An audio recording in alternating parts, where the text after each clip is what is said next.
यकीन क्यों के नहीं पैमाने निकलते लोगों को, लोग उनके इल्म से फैजियाब क्यों नहीं हो सकते, क्यों बाहर क्यों नहीं निकलते, उनको क्या मसला फायदा हो मसला रहा है? ये वो है रूहानियत की मंजिल पे मसला पहुंच गए होंगे नो डाउट, लेकिन ये कि वो अगर आवाम को अगर वो अपने इल्म से मुस्तफीज करे।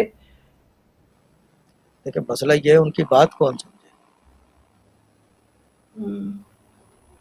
अब वो बैठ के बताएं कि जी मैं रात को जो है क्या कहते हैं जब जानमाज और तस्बीह में बैठता हूँ, दोबारा मेटाफोर में बता रहा हूँ, मैं जो है क्या कहते हैं उसे फलाना मॉस्क जाके बैठता हूँ,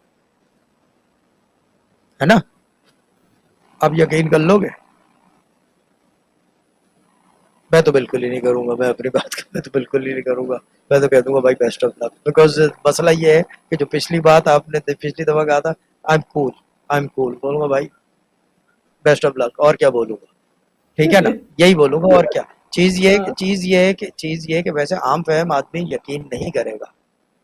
देखें मसला ये है कि आपको इनलाइटेंड आदमी को पहचानने के लिए आपके आंख के अंदर इनलाइटमेंट होनी चाहिए to see that person he is enlightened, otherwise you will not be able to recognize that person. Enlightenment third eye भी खुल जाती होगी ना फिर, जब ही नजर आता होगा साहब। थर्ड आई